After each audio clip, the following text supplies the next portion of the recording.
स्वागत है एक बार फिर से आप सभी का exam Guruji by Arvind sir YouTube channel में। देखिए, रेलवे के लिए जो रीजनिंग के प्रैक्टिस सेट की सीरीज चल रही है उसमें आगे बढ़ते हुए आज हम प्रैक्टिस सेट नंबर 5 को शुरू करेंगे।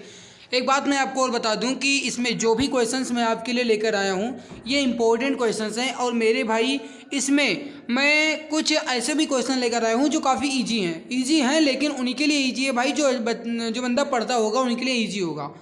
बिना किसी देरी के चलिए शुरुआत करते हैं। हो सकता है कि थोड़ी बाहर की आवाज़ भी आपके कानों तक पहुंच रही हो तो उसको इग्नोर कीजिएगा, जो मैं बोल रहा हूं उसी को ध्यान दीजिएगा।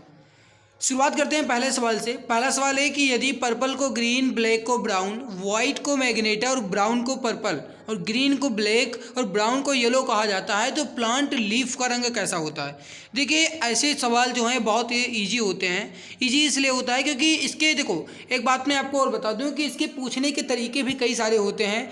कभी कभी ये रंग दे करके पूछ लेता है, कभी कभी दे देता है कि अगर हाथी को आसमान कहा जाए, आसमान को हाथी कहा जाए, ऐसे भी दे दिया जाता है। मतलब अगर इसको ये कहा जाए, इसको ये कहा जाए, यानी काल्पनिक रूप से कुछ बना करके दे दिया जाता है। तो इसके कई सारे तरीके होते हैं हल करने का। ठीक है, एक बात मैं आपको और बता दूं कि जब भी ऐसे सवाल आएगा इस तो आपको उस ये पूरा जैसे लिखा है यहाँ से लेकर के अब यानी कि कुल मिलाकर के 4 लाइनों में लिखा है तो इन चारों लाइनों को पढ़ना नहीं है। कारण इसलिए है कि पढ़ना इसलिए नहीं है क्योंकि बस इतना देखना है कि पूछा क्या गया है। पूछा गया है कि प्लांट लीफ का रंग कैसा होता है। मेरे प्यारे भाई, प्लांट लीफ का मतलब होता है कि पौधे की पत्तियां। प्लांट लीफ का मतलब है पौधे की पत्तियां, यानी पौधे की पत्तियों का रंग कैसा होता है। अब आप जानते हैं भाई कि पौधे की पत्ती का रंग होता है हरा। अब हरे को कहा क्या गया है भाई, इतना देख लो। हरे को क्या कहा गया है, ग्रीन को ब्लैक कहा जाए। क्या कहा गया, ग्रीन को ब्लैक कहा जाए, यानी हरे को कहा गया ब्लैक यानी काला।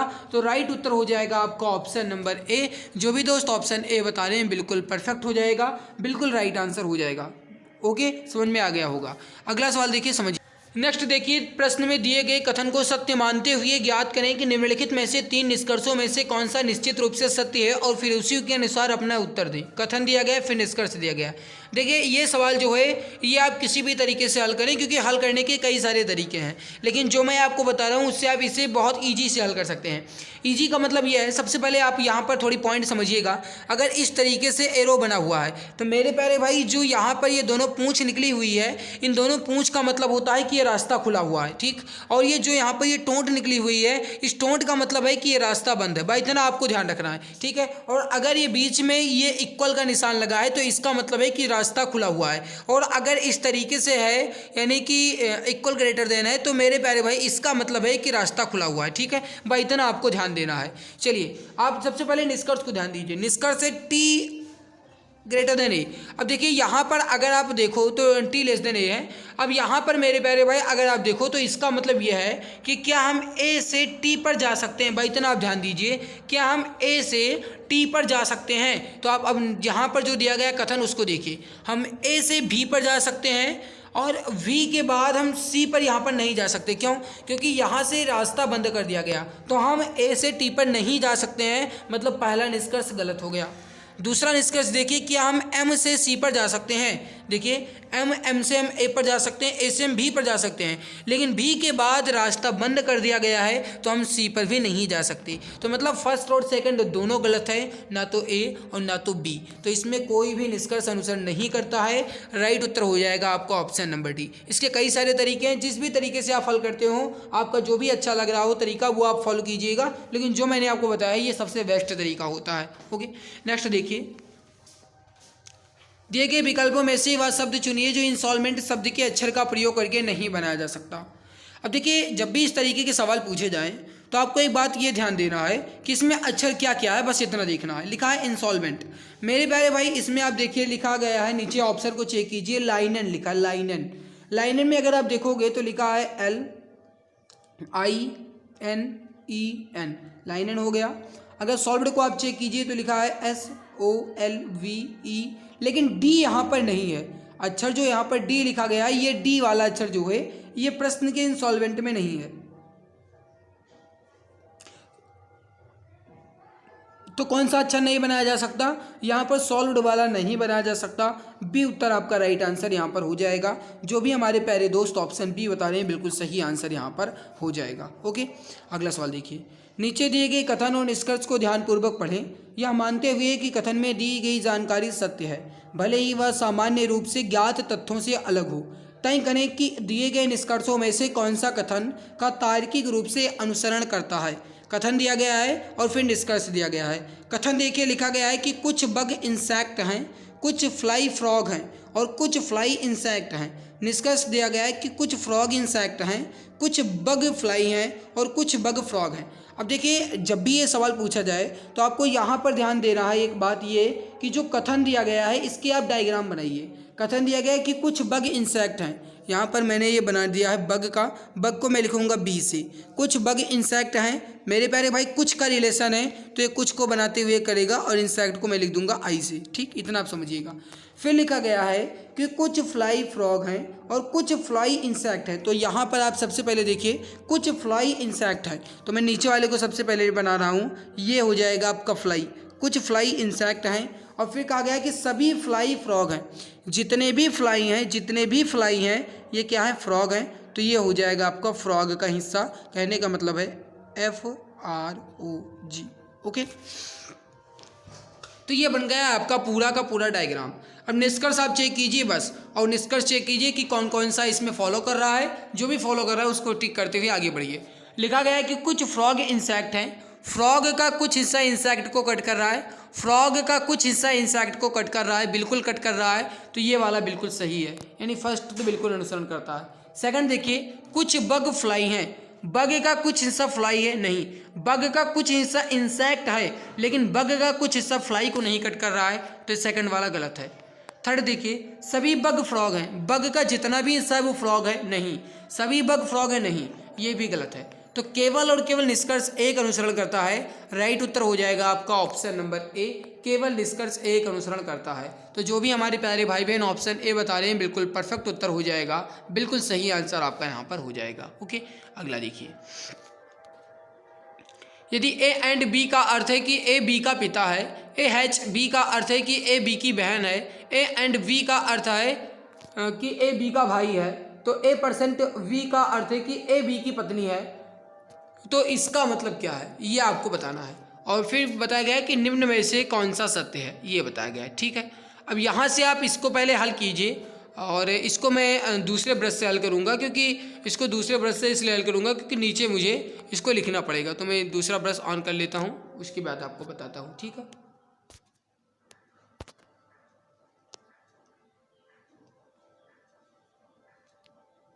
यहाँ पर आप देखिए लिखा गया है, इसको ध्यान से देखिएगा। कह रहा है कि ए एंड वी का अर्थ है, A@B का अर्थ है कि ए जो है बी का पिता है। ठीक, सबसे पहले नीचे आप देखिए लिखा गया A%B। अब देखिए यहाँ पर अगर आप चेक करो तो A%B का मतलब है कि ए जो है बी की पत्नी है, तो ये हो जाएंगी ए, और ए जो है ये बी की पत्नी है, बी पर हो जाएगा प्लस और ए पर हो जाएगा माइनस, क्योंकि ए जो है इसका जेंडर फेमिनिन का है। ठीक, ओके।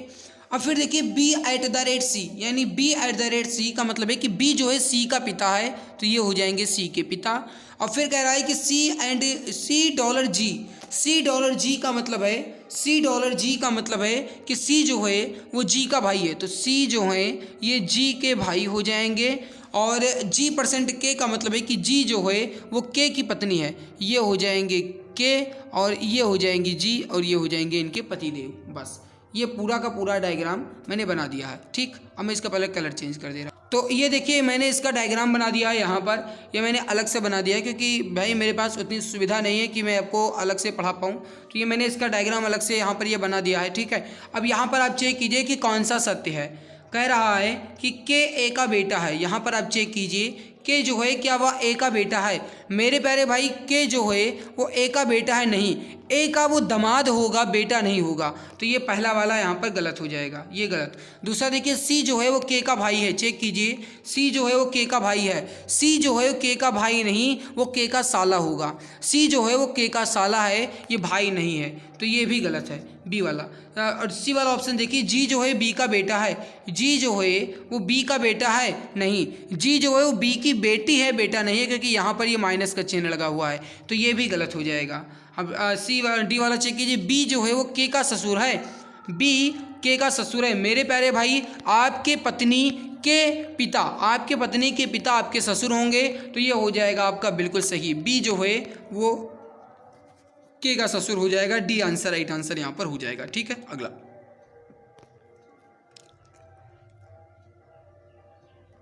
अगला सवाल देखिए, लिखा गया है कि नीचे दिए गए 4 विकल्पों में से वह अंक चुने जो क्वेश्चन मार्क को प्रतिस्थापित कर सकता है, ये पूछा गया है। अब अगर आप देखो तो ये सवाल काफ़ी इजी है। इजी इसलिए है क्योंकि इसमें इस पूछने के तरीके जो है बहुत इजी दिए गए हैं, है ना, बहुत इजी सवाल है। तो इसका आंसर आप बताइए, राइट उत्तर यहाँ पर क्या हो जाएगा।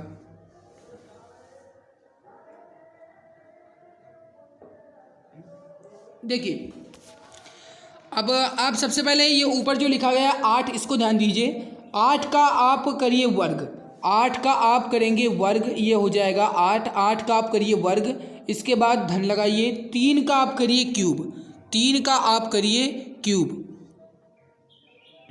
ये हो जाएगा यहाँ पर क्यूब। अब आप चेक कीजिए, 8 अठाई होता है 64 और 3 त्रिक का 9 त्रिक होता है 27। अब आप इन दोनों को जोड़िए तो ये हो जाएगा आपका 91। 64 और 27 होता है 91, जो कि यहाँ पर लिखा गया है। कहने का मतलब है कि फर्स्ट संख्या का आपको वर्ग करना है, सेकंड संख्या जो दी गई है इसका आपको क्यूब करना है, और उसके बाद वाली संख्या लाने के लिए इन दोनों को जोड़ देना है, आंसर आपका आ जाएगा। नीचे वाला भी आप चेक कर लीजिए, ये हो जाएगा 25 और 2 दूनी 4 दूनी 8, 25 और 8 हो जाएगा 33। इसी प्रकार आप नीचे वाला चेक कीजिए, ये हो जाएगा 7 सता 49 और 1 एकम 1 एकम 1 होता है, तो 49 और 1 ये हो जाएगा आपका 50। तो ये यहाँ पर ये राइट उत्तर हो जाएगा आपका 50।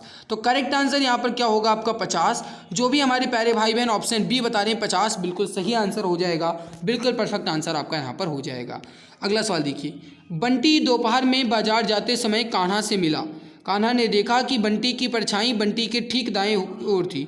यदि वह एक दूसरे की ओर मुख कर रहे थे तो कान्हा का मुख किस दिशा में था। देखिए, जब भी इस तरीके के सवाल पूछे जाएं तो आपको एक बात ध्यान से देखना है।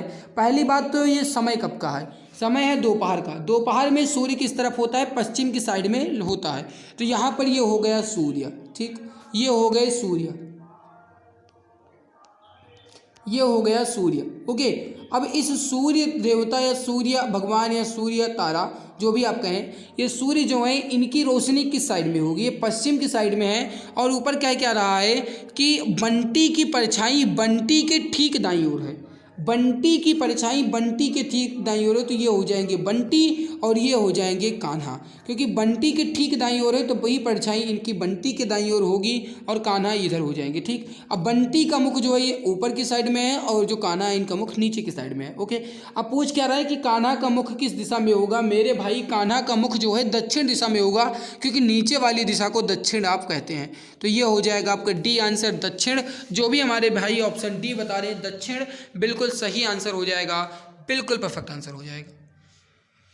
नेक्स्ट देखिए, दी गई तालिका से लुप्त संख्या ज्ञात करें। इसमें आपको बताना है कि इस क्वेश्चन मार्क के स्थान पर क्या आएगा, बस इतना आपको देखना है। इसका आंसर आप बताइए, सही आंसर यहाँ पर क्या हो जाएगा, फटाफट आंसर दीजिए।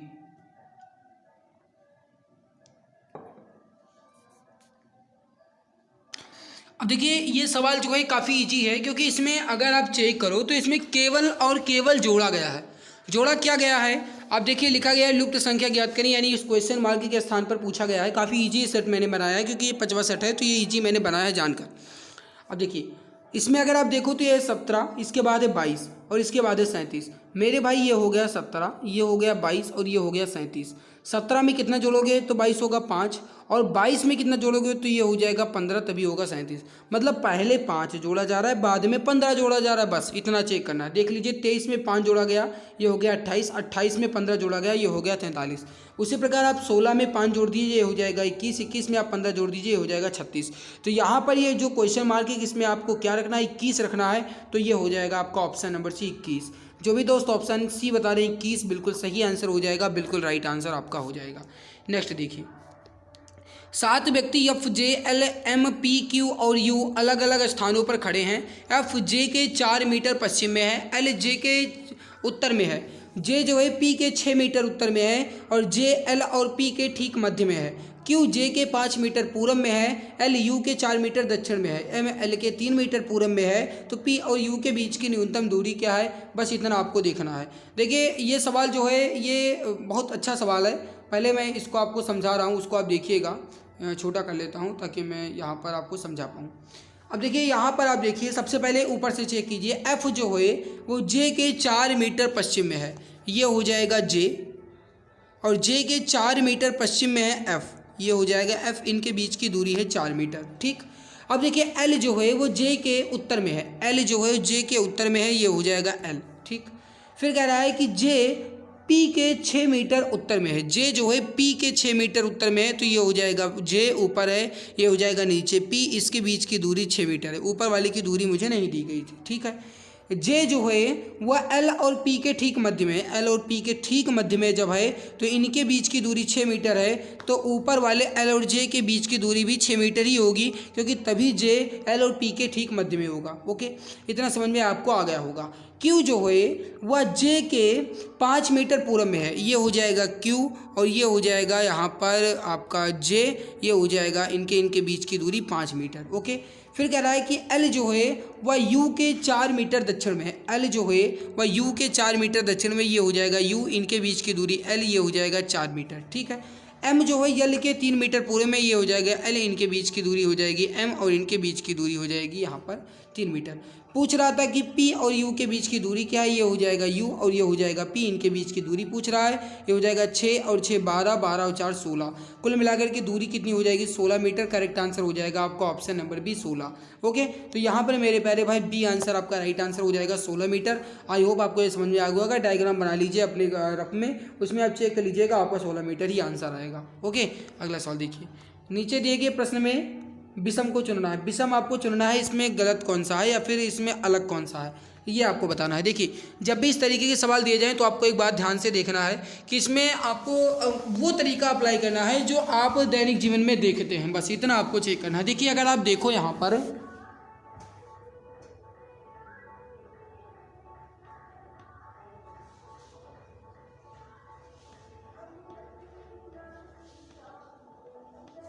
देखिए यहाँ पर ये लिखा गया है, देखिए सवाल जो दिया गया है वो दिया गया है छिपकली, फिर दिया गया है मगरमच्छ, उसके बाद दिया गया है कछुआ, और उसके बाद दिया गया है बाघ। अब इसमें आपको अलग बताना है मेरे भाई। अगर आप देखो तो छिपकली, मगरमच्छ और कछुआ, ये तीनों ऐसे जानवर हैं जो रेंगते हैं, यानी ये रेंगने का काम करते हैं, इतना आप जानते हैं। लेकिन जो बाघ है भाई ये रेंग नहीं सकता है, तो यहाँ पर अलग कौन सा हो जाएगा, बाघ हो जाएगा। डी आंसर राइट आंसर यहाँ पर हो जाएगा। नेक्स्ट देखिए, निम्नलिखित समीकरण को सही बनाने के लिए किन दो संख्याओं को आपस में बदलना होगा। निम्नलिखित समीकरण को सही बनाने के लिए किन दो संख्याओं को आपस में बदलना होगा। अब इस सवाल को हल करने के लिए एकमात्र तरीका है ऑप्शन। ऑप्शन से ही आप चेक कर सकते हैं, और हर एक ऑप्शन को चेक करना होगा, तभी आप इसका आंसर चेक कर सकते हैं। देखिए यहाँ पर 3 और 7 दिए गए, 5 यहाँ पर है, 5 गुणे का निशान है गुणा, 8 लिखा है 8, प्लस का निशान है प्लस, 7 के स्थान पर आपको 3 रखना है, और जो 3 है इसके स्थान पर 7 रखना है, बस। अब चेक कीजिए, अगर 14 आ रहा है तो सही है, नहीं आ रहा है तो गलत है। 8 पंचे 40, 40 3 43, 43 में से 7 14 नहीं आएगा, तो ये पहला वाला मेरा गलत हो जाएगा यहाँ पर, तो ये पहला ऑप्शन गलत। दूसरा चेक कीजिए, 8 और 5 की बदल दीजिए, 5 के स्थान पर रखिए 8, 8 के स्थान पर रखिए 5, यहाँ पर हो जाएगा प्लस 7 माइनस 3, 8 पंचे 40, 7 47 में से 3 जाएगा 44 आएगा, यहाँ पर 14 आना चाहिए था, बी वाला भी गलत हो गया, तो ना तो ए और ना बी। सी वाला चेक कीजिए, 5 लिखा है 5, गुणे लिखा है गुणे, 8 के स्थान पर रखिए 7, यहाँ पर प्लस है प्लस, 7 के स्थान पर रखिए 8 माइनस 3 बस। 7 पचे 35, 35 और 8 कितना हो जाएगा, 7 पचे 35, 35 8 हो जाएगा 43, 43 में से 3 जाएगा, होना चाहिए था यहाँ पर 40, हो दिया गया 14, तो ये सी वाला भी गलत हो गया। अब एक मात्र बचा है डी ऑप्शन, इसको देख लीजिए। 5 है, गुणे लिखा है गुणे, 8 के स्थान पर मुझे 3 रखना होगा प्लस प्लस, 7 के साथ माइनस 3 के स्थान पर मुझे 8 रखना होगा बस। अब इतना आप चेक कर लीजिए, ये हो जाएगा 5 3 15, 15 और 7, 5 3 15 और 15 और 7 कितना हो जाएगा 22, 22 में से 8 जाएगा, ये हो जाएगा 14, तो यहाँ पर 14 आपको मिल रहा है। तो 8 और अगर 3 को बदल दिया जाए तो समीकरण बिल्कुल सही आंसर हो जाएगा। तो डी आंसर आपका यहाँ पर परफेक्ट होगा। जो भी ऑप्शन डी बता रहे हैं बिल्कुल सही आंसर हो जाएगा, बिल्कुल एग्जैक्ट राइट आंसर हो जाएगा। ओके, अगला सवाल देखिए। आकृति को बनाने के लिए न्यूनतम रेखाएं कितनी हैं ये आपको बताना है, यानी कुल मिलाकर के रेखाएं कितनी बनाई गई हैं बस। देखिए, जब भी आपको रेखाएं गिनना हो या रेखाओं को काउंट करना हो तो आपको 2 तरीके अप्लाई करना है। 2 तरीके ये अप्लाई करना है, आप सबसे पहले इसके हॉरिजेंटल और उसके बाद आप चेक कीजिए वर्टिकल। हॉरिजेंटल और वर्टिकल को चेक कर लीजिए बस कि लाइनें कितनी हैं, और इसके अलावा जो तिर्यक रेखाएं हैं उसको आप चेक कर लीजिए बस, इतना आपको देखना है। सबसे पहले आप ऊपर वाली रेखा देखिए, एक ये पूरी बड़ी वाली रेखा है, एक ये रेखा हो गई, दूसरी ये हो गई 2, और एक ये हो गई 3, और एक ये हो गई पूरी 4। यानी ये इस तरीके से जो पड़ी रेखा है ये हो गई टोटल आपकी 4, इतना आपको पता है। जो पड़ी रेखा कितनी है, 1, ये 2, ये 3, ये 4, ठीक। अब इसको देखिए, ये हो गई 5, ये हो गई 6, ये एक छोटी सी है 7, ये पूरी हो गई 8, ठीक। और इसके अलावा एक ये वाली हो गई आपकी 9। तो कुल मिलाकर के इसमें 9 रेखाएं हैं, बी आंसर आपका राइट आंसर हो जाएगा 9। एक बार फिर से चेक कर लीजिए, क्या 9 ही है। 1 2 3 4 5 6 7 8 और एक ये पूरी 9। तो कुल मिलाकर के 9 रेखाएं हैं, बी आंसर आपका राइट आंसर यहाँ पर हो जाएगा। ओके, अगला सवाल देखिए। निम्नलिखित आरेख में त्रिकोण संयुक्त परिवार में रहने वाले लोगों का प्रतिनिधित्व करता है। अब यहाँ पर आपको एक बात ध्यान से देखना है कि त्रिकोण जो है संयुक्त परिवार में रहने वालों, ये हो जाएंगे संयुक्त, ये हो जाएंगे संयुक्त, ठीक। त्रिकोण संयुक्त परिवार में रहने वाले लोगों का प्रतिनिधित्व करता है। वृत्त जो है ये वकील, वृत्त जो है ये वकील के बारे में बताता है कि ये वकील हैं। ओके, ये हो जाएगा वृत्त, वकील। और आयत जो है ये उन लोगों का कह रहा है जो शिक्षक हैं। आयत जो है कह रहा है कि जो शिक्षक हैं उनके बारे में, बस ये पूरा बन गया आपका लक्ष्य। अब देखिए कि सवाल पूछ क्या रहा है कि कितने लोग शिक्षक होने के साथ साथ वकील भी हैं लेकिन संयुक्त परिवार में नहीं हैं। शिक्षक होने के साथ साथ वकील हैं लेकिन संयुक्त परिवार में नहीं हैं, बस इतना देखना है। अब देखिए, ये संयुक्त परिवार का पूरा ट्रायंगल वाला ये जो है संयुक्त परिवार है, तो इसको पूरा भाई कट कर दीजिए, क्योंकि कह रहा है कि संयुक्त परिवार नहीं होने चाहिए, तो इसको आप यहाँ से ढक दीजिए। अब कह रहा है कि कितने लोग वकील के साथ साथ शिक्षक हैं, ये हो जाएगा पूरा वृत्त वाला वकील और ये हो जाएगा आयत वाला शिक्षक। तो वकील और शिक्षक के साथ केवल और केवल 28 हैं, तो जिस भी ऑप्शन में 28 दिया होगा वही आपका राइट आंसर हो जाएगा। तो सी आंसर राइट आंसर हो जाएगा 28, option number C perfect answer यहाँ पर हो जाएगा। जो भी दोस्त ऑप्शन सी बता रहे हैं बिल्कुल सही आंसर यहाँ पर हो जाएगा। देखिए, हो सकता है कि थोड़ी बहुत गाने की आवाज़ आ रही हो, है ना, कान्हा जी का गाना बज रहा है, और कारण ये है भाई कि श्रीमद् भागवत कथा जो है वो हो रही है, तो इस वजह से हो सकता है कि आवाज़ जा रही हो, तो उतना मैनेज कर लीजिएगा, ठीक है दोस्त, कोशिश कीजिएगा मैनेज कर लीजिएगा। अब देखिए, यहाँ पर ये सवाल दिया गया है कि इसको अगर आप काटोगे तो कैसा नज़र आएगा, और मैं आपको बता भी रहा हूँ कि ये किस तरीके से बना हुआ, मैं आपको दिखा दे रहा हूँ। यहाँ पर ये एक पूरा वर्ग बना हुआ है, एक ये पूरा आपका वर्ग बना हुआ है, ठीक है, ये पूरा वर्ग बना हुआ है, और इस वर्ग में एक ये छोटा सा इस तरीके से बना हुआ है, और उसके बाद एक वृत्त बना हुआ है। ओके, बस इस तरीके से बना हुआ है। इसको कट करोगे तो कैसा नजर आएगा, बस इतना देखना है। और ये जो वृत्त बना हुआ है ये बिल्कुल सेंटर में बना है, इतना चेक करना है मेरे भाई। इसको जब आप इस साइड में कट करोगे तो ये कैसा नजर आएगा ये देखना है। उसके बाद ये जब आप ऊपर साइड में कट करोगे तो कैसा नजर आएगा, भाई इतना देखना है। देखिए, जब भी ये सवाल आए तो आपको इसको पहले जब एक कोने में दिया जाए तो उसको आपको उसका मिरर देखना है, और उसके बाद उसका दर्पण जल छवि देख लेना है, बस ठीक है। मिरर में आप चेक करो तो ये जो वृत्त बना हुआ है ये दोनों एक साइड में होने चाहिए, यहाँ पर ये नहीं है, ये गलत, यहाँ पर भी नहीं है, ये भी गलत। अभी सी वाले और डी वाले में है, बस अंतर इतना है किसी वाले में जो वृत्त बना हुआ है ये जो नीचे बना हुआ है, ये वृत्त नीचे बना हुआ है, जबकि होना चाहिए था बिल्कुल सेंटर में, तो ये नीचे बना हुआ है, ये वाला गलत। तो डी आंसर, राइट आंसर यहाँ पर हो जाएगा, डी परफेक्ट आंसर यहाँ पर आपका हो जाएगा। ओके, अगला देखिए, एक टूर्नामेंट में 21 लोग भाग ले रहे हैं, हर एक को हर दूसरे व्यक्ति के साथ खेलना होता है, हर एक को हर दूसरे व्यक्ति के साथ खेलना होता है। यदि टूर्नामेंट होने से पहले 5 लोगों को अयोग्य घोषित कर दिया जाता है तो अब टूर्नामेंट में कितने खेल खेले जाएंगे, ये आपको बताना। देखिए, जब भी ये सवाल पूछा जाए तो आपको एक बात ध्यान देना है, जब ये सवाल पूछा जाए कि कितने खेल खेले जाएंगे या फिर मेरे प्यारे भाई पूछा जाए कितने हाथ मिलाए जाएंगे या नमस्कार करते हैं, तो इसको हल करने के लिए आपको फॉर्मूला एक अप्लाई करना है, n into n minus 1/2। Formula क्या अप्लाई करना है, n इंटू एन माइनस 1/2, ये अप्लाई करना है। और बाकी अगर ये दिया जाए कि अगर आप एक लोग को उपहार देते हैं एक पार्टी में और वो भी दूसरे लोगों को उपहार देते हैं तो कुल कितने उपहार दिए जाएंगे, अगर ये दिया जाता है तो उसका सूत्र होता है केवल n इंटू एन माइनस 1, बस इतना होता है। बाकी इसमें देखिए लिखा गया है कि एक टूर्नामेंट में 21 लोग भाग ले रहे हैं, हर एक को हर दूसरे व्यक्ति के साथ खेलना होता है। यदि टूर्नामेंट शुरू होने से पहले 5 लोग अयोग्य घोषित कर दिए जाते हैं। कहने का मतलब यह है कि 21 लोग तो थे लेकिन 5 लोग निकल गए, बचे कितने, 16। अब 16 में से आप 1 घटाएंगे, ये हो जाएगा 15 और बटे में 2। बस इसको हल कर लीजिए, आंसर आ जाएगा 2 एकम 2, 2 अट्ठे 16, 15 अट्ठे 120, बी आंसर, राइट आंसर हो जाएगा 120। तो हमारे जो भी दोस्त ऑप्शन बी बता रहे हैं 120 बिल्कुल करेक्ट आंसर यहाँ पर हो जाएगा। ओके, अगला देखिए, उस विकल्प का चयन करें जो तीसरे शब्द से उसी प्रकार संबंधित है जैसा दूसरा शब्द पहले शब्द से संबंधित है। अब देखिए मेरे प्यारे भाई, लिखा गया है जौ एक प्रकार का अनाज है। जौ जो है एक प्रकार का क्या है, अनाज है। बाकी मसूर क्या है ये आपको बताना है। अब देखिए अगर आप एक बार देखो यहाँ पर, तो जौ एक प्रकार का अनाज है और मसूर क्या है, मसूर एक प्रकार की दाल है। बस आंसर कितना हो जाएगा, दाल, सी आंसर, राइट आंसर यहाँ पर आपका हो जाएगा। नेक्स्ट देखिए, एक विशिष्ट कोड भाषा में फ्रेम को OUGVH के रूप में लिखा जाता है, स्टोनी को IVUXU के रूप में लिखा जाता है, तो रेस्ट को क्या लिखा जाएगा। इसका आंसर बताने से पहले आपको अगर आप रेलवे एग्जाम्स की तैयारी कर रहे हैं तो आपके लिए गुड न्यूज़ है, एक बार रामबाण संग्रह सीरीज को जरूर पढ़ लेना।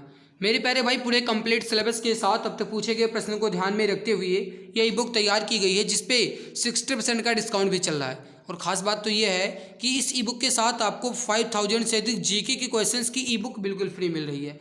इस ई बुक की खास बात यह है कि ये ई बुक जो है जीके वाली, ये कंप्लीट एग्जाम्स के लिए है, मतलब ऑल वनडे एग्जाम्स के लिए है। आप किसी भी एग्जाम्स की तैयारी करें उन सभी में ये आपके रामबाण साबित होगी। तो मेरे प्यारे भाई, एक बार इसको एक बार जरूर देख लीजिएगा। इस जो जीके की 5000 से वाली अधिक ई बुक है, इसमें आप देखिए history, geography, economic, constitution, science के अंतर्गत फिजिक्स, केमिस्ट्री, बायोलॉजी और स्टैटिक जीके के पूरे 5000 क्वेश्चन तो मिलेंगे ही, साथ में एक्स्ट्रा पॉइंट्स मिलेगा। और ख़ास बात यह है कि पूरी की पूरी ई बुक जो है इमेज एंड कलरफुल के साथ है और इस पर 60% का अभी डिस्काउंट चल रहा है। दाम दोनों का देख लिया जाए तो 200 है, लेकिन ये अभी आप ये दोनों की दोनों ई बुक को मात्र 39 में पा रहे हैं। तो देर किस बात की, अभी इस मौके का फ़ायदा उठाइए और इस दिए गए व्हाट्सअप नंबर ध्यान से नोट कीजिएगा। जो नंबर लिखा है इसको ध्यान से देखिएगा, 8948667652, 8948667652। इस नंबर पे आपको व्हाट्सअप करना है, यहीं से आपको ये ई बुक मिल जाएगी और इस ई बुक के बारे में पूरी जानकारी भी आपको यहाँ से मिल जाएगी।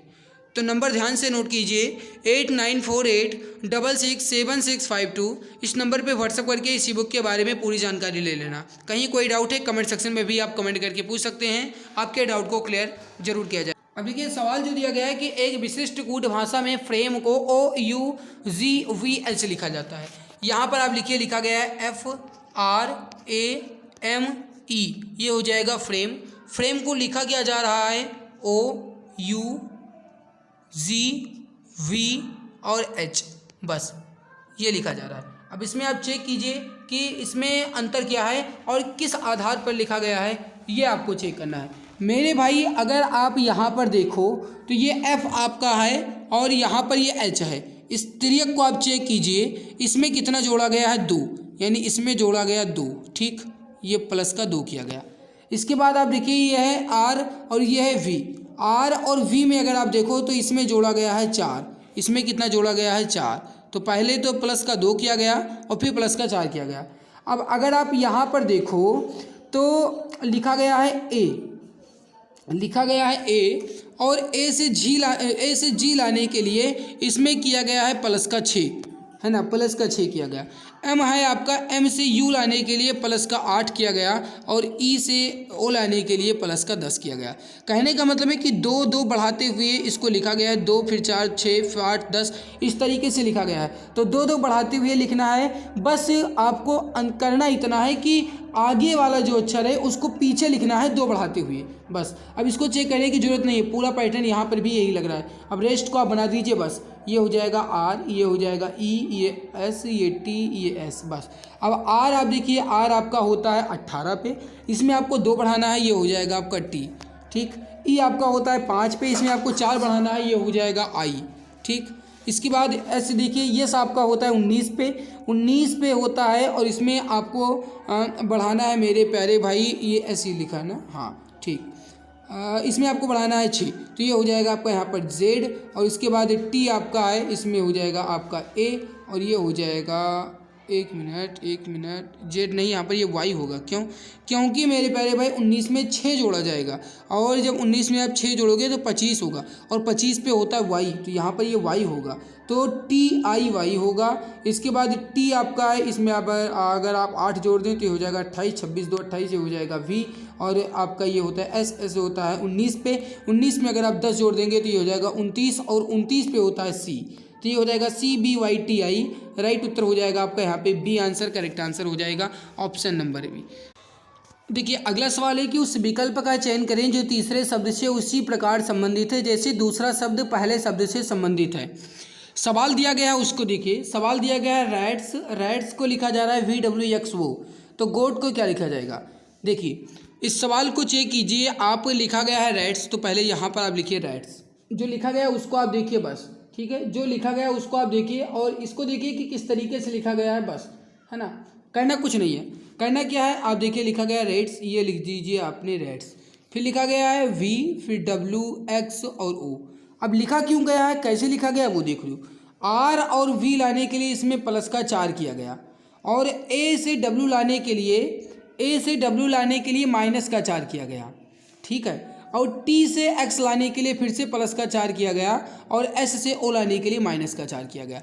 नियम क्या लागू हो रहा है, पहले तो प्लस का 4 है, फिर माइनस का 4 है, फिर प्लस 4 है और फिर माइनस 4 है। बस आपको यहाँ पर लिखना है गोट, लिखा गया है गोट, ये हो जाएगा GOAT। पहले आप G में प्लस का 4 कीजिए, ये हो जाएगा, अगर आप प्लस का 4 करेंगे तो ये हो जाएगा K। O में आप माइनस का 4 कीजिए, ये हो जाएगा आपका K, ठीक है। इसके बाद ए जो है, इसमें अगर आप प्लस का 4 करेंगे तो ये हो जाएगा आपका E, और अगर टी है, टी में अगर आप माइनस का 4 करेंगे तो ये हो जाएगा आपका P। तो KKEP डी ऑप्शन में दिया गया है, करेक्ट आंसर हो जाएगा आपका ऑप्शन नंबर डी। तो जो भी प्यारे दोस्त ऑप्शन डी बता रहे हैं बिल्कुल सही आंसर हो जाएगा, बिल्कुल करेक्ट आंसर यहाँ पर हो जाएगा। अगला सवाल देखिए, एक निश्चित भाषा में फास्टर देन लायन को PDKBLO के रूप में कूट किया जाता है, और लॉयन इन फॉरेस्ट को SKKBZN के रूप में कूट किया जाता है। स्लोवर देन लायन को LORYKB के रूप में कूट किया जाता है, तो स्लोवर फॉरेस्ट को कूट क्या होगा? अब देखिए ये सवाल जो है इसमें आपको हर एक पॉइंट्स को ध्यान देना है, पॉइंट्स को ध्यान ये देना है। पहले आप देखिए लिखा गया है स्लोवर और फॉरेस्ट, स्लोवर आप चेक कीजिए किस में आपको मिल रहा है, फास्टर देन लायन इसमें लिखा गया है। स्लोवर आपको यहाँ पर नजर आ रहा होगा, स्लोवर देन लायन। अब स्लोवर देन लाइन यहाँ पर है, अब आप चेक कीजिए कि देन लाइन कहाँ पर है। देन लाइन ये सबसे ऊपर वाली लाइन में लिखा है देन लाइन, यहाँ पर है फास्टर, यहाँ पर स्लोअर।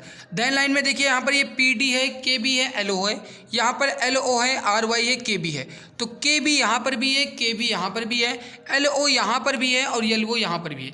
KB LO दोनों में कॉमन है और देन लाइन भी दोनों में कॉमन है। बाकी बचता RY, तो स्लोवर का हो जाएगा आपका RY, इतना तो कन्फर्म है कि स्लोवर का हो जाएगा RY, ठीक है।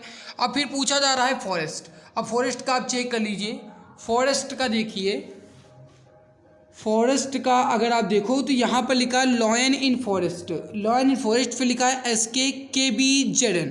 मेरे भाई यहाँ पर KB तो मुझे पता है, KB तो पता है कि लॉयन का है, लेकिन SK और ZN में ये नहीं पता है कि फॉरेस्ट का कौन है।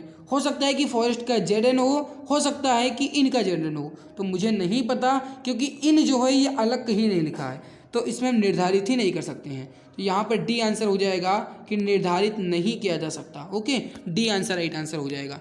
नेक्स्ट देखिए, यदि ग्रेल को 29 के रूप में कूट किया जाता है, रैक को 17 के रूप में कूट किया जाता है, तो ईगल का कूट क्या होगा ये बताओ, बहुत जल्दी बताओ जल्दी।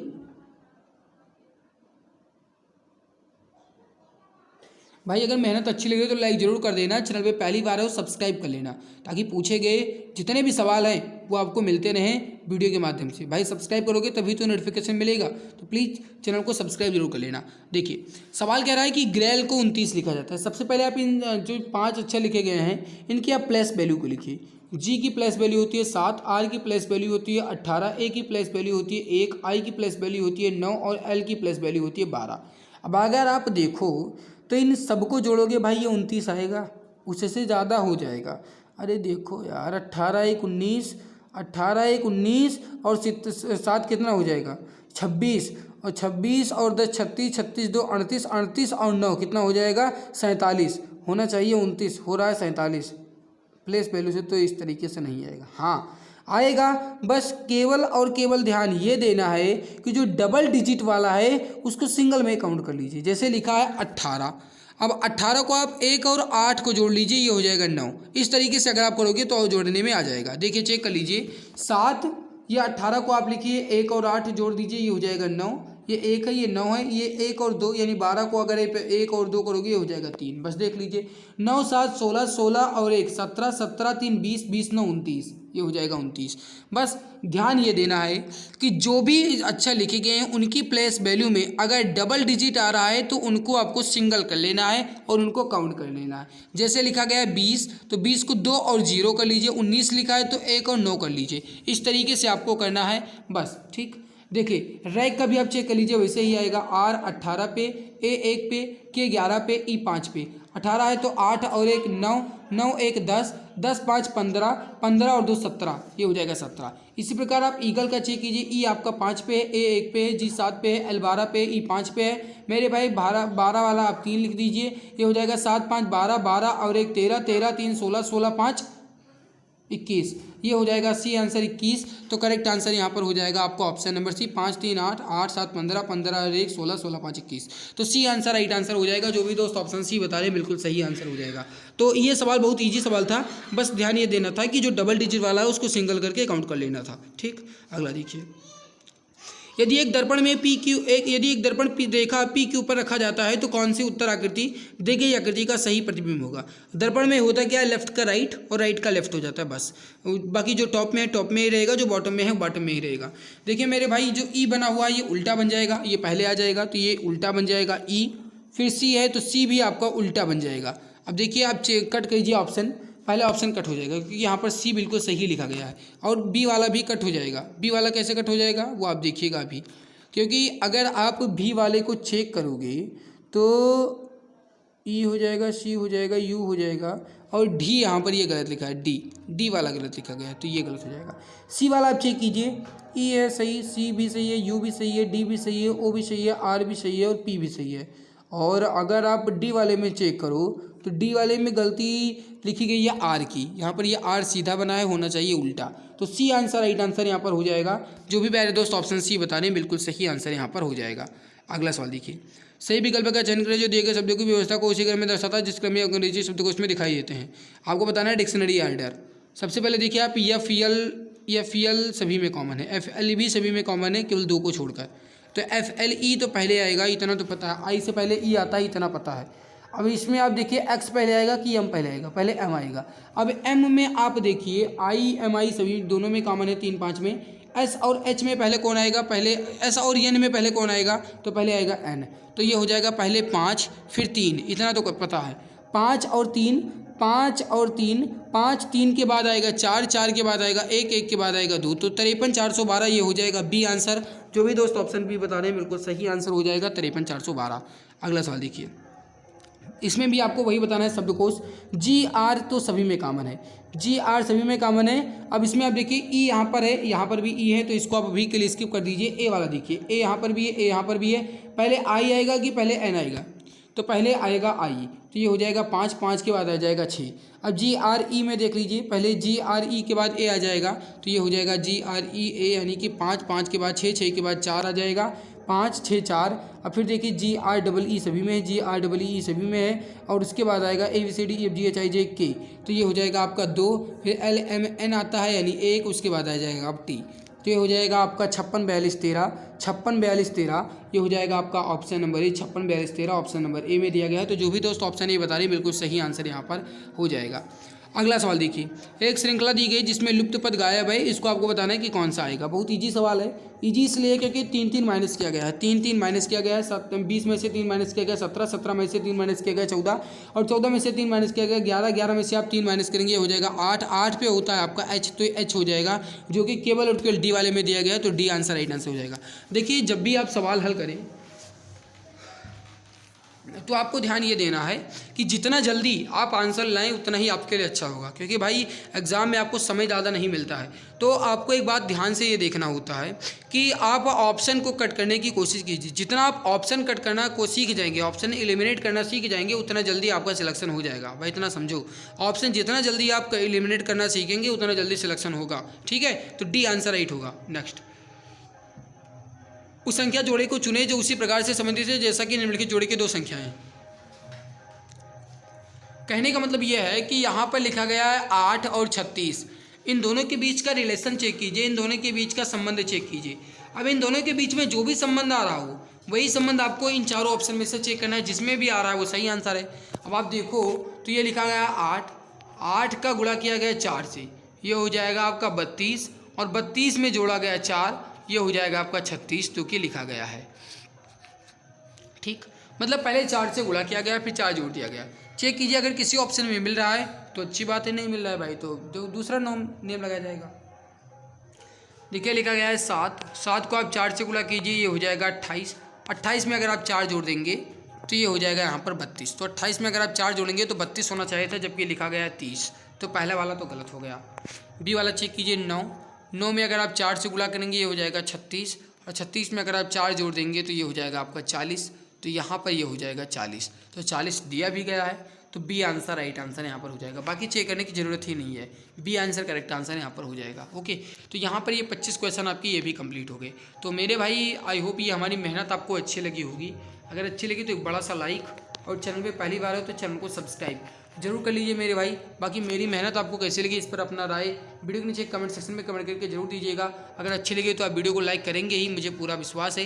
बाकी कहीं कोई डाउट है तो कमेंट सेक्शन में कमेंट करके पूछ सकते हैं। हाँ, ये PDF जो है ये मैं आपको टेलीग्राम चैनल पर दे दूँगा, PDF टेलीग्राम चैनल पर मिल जाएगी, वहाँ से आप इसको रिवाइज कर लीजिएगा, एक बार खुद से हल कर लीजिएगा, आपको बहुत ज़्यादा मदद मिलेगी। मिलते हैं इसके बाद एक और नई बेहतरीन वीडियो में, तब तक के लिए खुश रहिए, मुस्कुराते रहिए, अच्छे से पढ़ाई करते रहिए। जय हिंद, जय भारत, वंदे मातरम।